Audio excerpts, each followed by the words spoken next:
Jay, you've written here, employing a freelancer Excel expert who currently doesn't have experience of doing this. What do I need to put in place for someone working from home, time tracking, etc.? Sorry, employing a freelancer Excel expert who currently doesn't have experience of doing this. Doing this what? Jay, I might unmute you. What do I need to put in place for someone working from home, time tracking, etc.? So I'm assuming your question is, you have employed a freelancer, you don't have experience of doing this? Hold on, Jay, I don't want to guess. You know what? I'll just unmute you. Yeah, Jay, can you just explain who doesn't have experience of what? Okay, so they don't have experience of working from home as a freelancer. So they're currently working from a company and they're moving away from that to do this. Got it. Okay. And because they're quite a distant, or to say they're a good couple of hours from us, they don't necessarily really want to work here. They would prefer to come in here, period, say maybe every couple of weeks, but do the majority of work from home.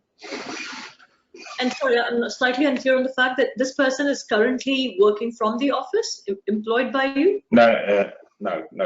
So it's someone we know who has worked for one of our suppliers, and they're very good with Excel. So data, yeah, that's what they'll be doing. Okay, e-commerce side of things. Yes.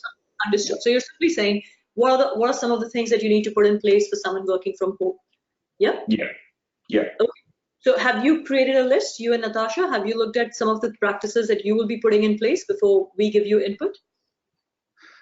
So we've talked about kind of doing some kind of time tracking and putting the goals of what they've got to produce, and then just terms of, but so obviously you don't know how much they're working from home or not, but I guess people who normally do this structure is as long as the goals are being hit, it doesn't matter. I don't know.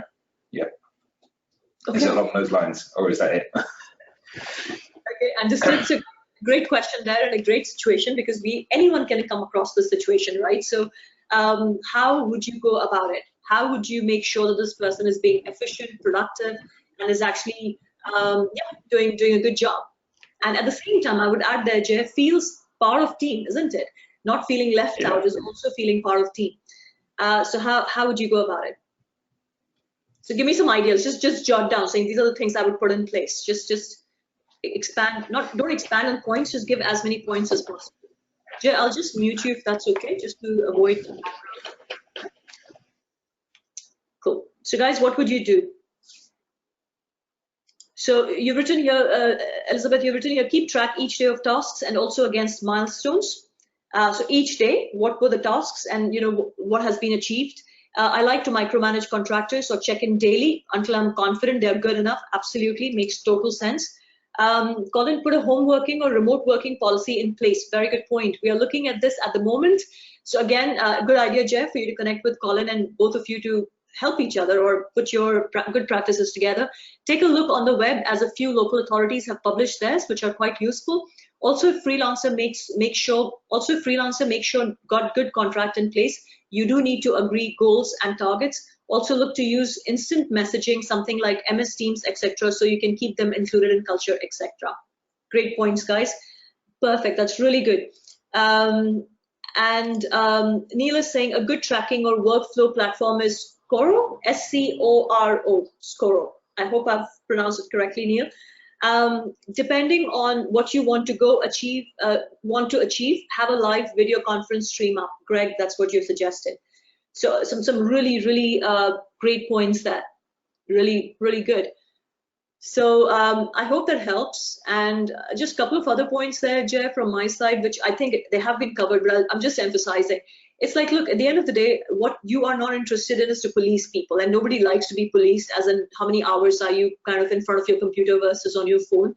At the end of the day, you have to trust people, but at the same time, people have to be trustworthy for you to trust them. And therefore, in the beginning, if you have to micromanage, as Elizabeth has said, because delegation or freelancing comes with micromanagement, which means just saying that, look, because you're not there, So it's any issues that you might have, or just the update on your work. So agreeing the structure or the template as to how they need to report into you on a daily basis or on a weekly basis, depending on what's the right flow for you. But yes, you do need to have that mechanism or that template in place where you're getting those reports at the right frequency level, you're reviewing them. And I would tell you this, it's like, it's really interesting. And these are all practices, they're very natural in corporate world, okay? And as soon as I would use corporate world, you're like, oh, I don't like corporate world. But still, this is how they work because they're really good with systems. So when Amol moved from Mumbai to London office within Morgan Stanley, and he was the vice president at that time, right? So when he moved here, this was for the first time that his line manager was line managing him from distance. Obviously, he had his, and they have like EDs on top of VP. So executive director was line managing Amol as VP. So when he moved to London office and his boss was sitting in Mumbai, we didn't realize earlier, right? So we were like in our late 20s at that time, so didn't realize what was going on. But pretty much every alternate day, his boss would call, Ram would call pretty much every alternate day, and just conversations. So how are you settling in? So what happened today? What meetings were you in? So what has happened on this one? And nice, rapport building and everything. And it's only in retrospect, after a few months, we realized that actually that was his way of making sure that Amol was not feeling secluded, so your team member is not feeling completely left alone. There is this nice touch point, so culture fit, at the same time making sure you're providing the help that's required, you're challenging whatever that challenge is required, so the person is performing at the best level. And that's how you have to think, that it's a proper line management with the required support and challenge and the right templates and the right goals. And if someone is not doing the job, then you also need to be okay to say you're not happy with how things are trending, rather than being on a back foot and someone says, are you not trusting me? Because that's what people play, this emotion card, right? And I've had those situations where they say, are you not trusting me? And I'm like, yeah, actually, you know what? I'm not seeing the evidence for me to trust you. And I have actually challenged people sometimes saying, actually, after 2 times, if they have not done something, I'll be like, you're actually lying to me. And I'm like, what do you mean? I don't lie. Like, you've just lied to me, right? You've said you will be doing this, but you've not done this. And the way we perform in this business is, these are the value systems. So again, the point there, Jay, is whether it's an in-house person or a freelance, doesn't matter. Make sure you talk about the company culture, ways of working. They have a proper contract in place. As Colin just mentioned, they understand the rules of the game.